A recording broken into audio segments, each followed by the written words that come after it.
ego. I don't like people with so huge ass egos.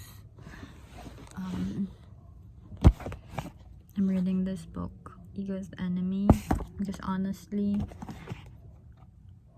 I feel like I have been okay, my ego has been hurt so much, and I don't want to live by my ego because it doesn't warm my heart, it doesn't make me soft, and it doesn't make me as a pleasing person for myself, and for the people that surrounds me, for the people that I wanted to love. And I think that reading this book would help me a lot. I'm still on my 3rd chapter, but one thing that I realized here is that we are running by ego if we are focusing on the things that we haven't had yet, but we are so arrogant enough to tell it to the world already. Like, for example, I would say that I'm already the best in this area. Let's say in a career, I'm already the best here in this career, blah blah blah blah blah. But in reality, you are not putting in the work. You don't have the proper credentials for it. You are just being entitled into embracing that specific title or that career, and it's not even saying to be delusional, or it's not even saying to not dream big or aim things, but it's an honest reflection and an honest evaluation of yourself, where you're really at. And if you suck at this moment, then you suck at this moment because you're still on the process of getting into that path, and there's no sense of entitlement that you should embrace or that you should brag about kung wala ka pa talagang nararating, or in English, if you are still nothing. So I'm really excited to finish this, because honestly, even though I consider myself as a follower of Christ, or as someone who reads the Bible, I still struggle with pride, with humility, with all other different things. But I think recently, what I really wanted to not fix, but guided upon, or something that I want to take control of, is my ego. And I don't want to be egoistic. It's something that I remember I've cried,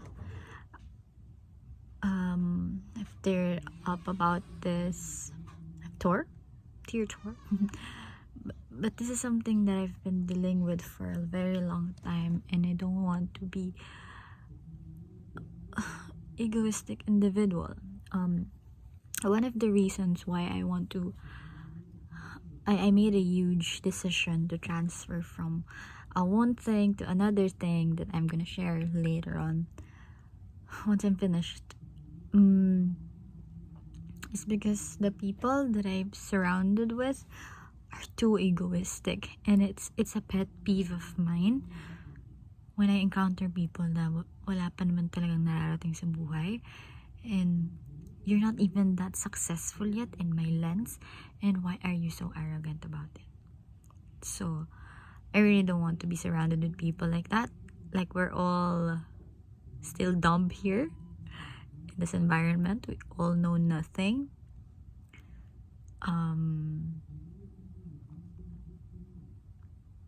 yeah, we still don't know anything yet.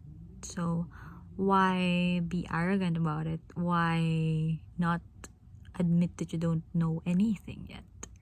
Why you always have to talk? Why you always have to put yourself on the pedestal? Why you always need to be led by your ego?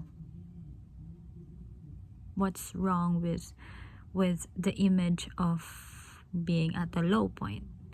What's wrong with humble beginnings? What's wrong with just admitting to yourself that you don't know anything, and that you're a mess, and that you're a mistake, you're a failure? So, I mean, that's not the end point, though. Of course, you know to yourself that you're not gonna allow yourself to stay and get stuck in that cycle of being down, because you know that you are meant for more. But why run by your ego? The more you run by your ego, the more you don't put in the work required. So there's this phrase that I liked here, that I've read. So where is it?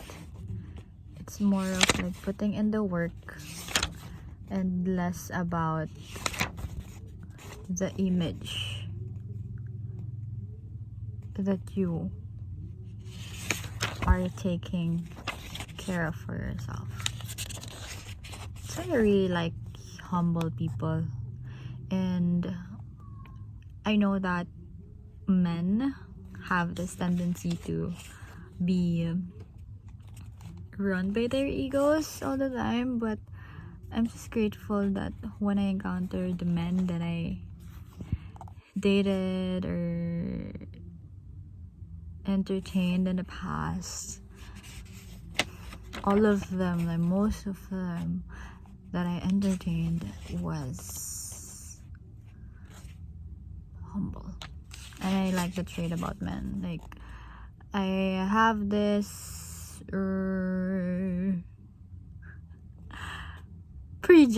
prejudice that I'm always intimidating, and always got this feedback that I'm intimidating, and like la la la la. But then I like it when men are intimidated, because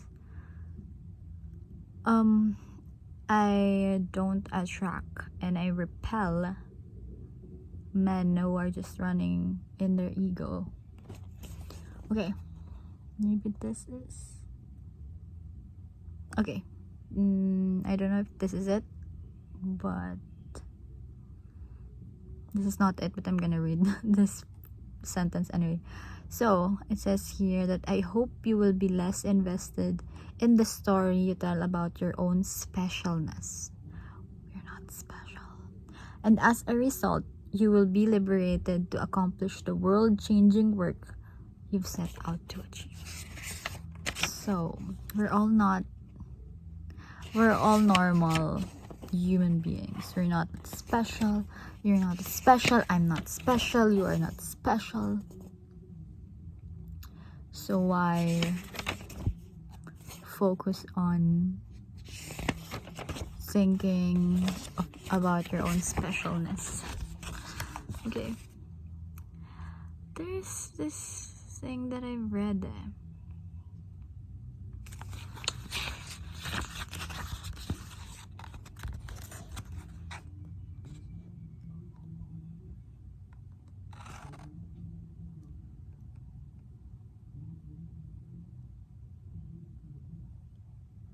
Yeah, we need to not be lost touch with our own weaknesses. I can't find it. Wait, let me find it first. Can't find it. I'm just gonna type it on the comment box if I found it some other time. But to end this, I would like to share this thing about silence that says here in page 29. So what is scarce and rare? Silence. It also says here that in actuality, ito, ang dami naka-underline eh. Ganda kasi. So, we seem to think that silence is a sign of weakness. That being ignored is a tantamount to death. And for the ego, this is true. So we talk as though our life depends on it. In actuality, silence is strength, particularly early on in any journey. As the philosopher, and as it happens, a hater of newspaper na skip. Okay. Sabi dito, so what is scarce and rare? Silence. The ability to deliberately keep yourself out of the conversation and subsist without its validation. Silence is the respite of the confident and the strong. The alarm took over. So I really like this when you're silent and confidence is earned. So I really just wanted to be like this next year in 2025. I mean, I'm gonna start today. I'm been starting about it, to be silent about the things that you wanted to do in your life, not just because, I mean, of course there's our energy and influences that you don't want in your life, because you just know when people are jealous or doubt you or put you in a small perspective in your life, and you don't want to, of course, put in a small box if you are a big dreamer like myself. I have huge dreams, I have big dreams, and I'm sure that it will happen. And like, certainly, like 101% I'm confident that it will happen. I know that there's this process that I'm gonna take, but in my track record, I know that when I dream it, I partner with God, I partner with the Holy Spirit, and I allow the Holy Spirit to move. The Holy Spirit just gives me opportunities over opportunities, and yeah, it's just gonna happen. But I don't want to be run in that egoistic mentality that even though I've achieved little things, like baby things already, or fetus things in my entire career, in my life, and how I live, I still don't want to be run by ego, because it's like heavy. When you're run by ego, it's heavy because it's not you. It's insecurities. It's not being confident. It's just you being, I don't know. You don't want to be humble. You don't want to admit that you're wrong. You don't want to admit that you fail. So next year I'm just gonna do silent moves, and I'm excited for what God has in store for me next year, and how I can help better other people and live a fulfilled life. That's it. And in the next 2 days, we're going to have a Christmas, and I hope we celebrate the Christmas right by remembering why that special day exists, and I mean the history behind it, and the technicalities of that date, and the winter solstice, and all the history and stuff. I mean, I don't want to being right about it. I don't want to tackle it now. But yeah, it's 13 minutes, and let's not be egoistic. Ego is the enemy. I might or might not update or have a book review about this soon, but yeah, it's fun to read this. Bye bye.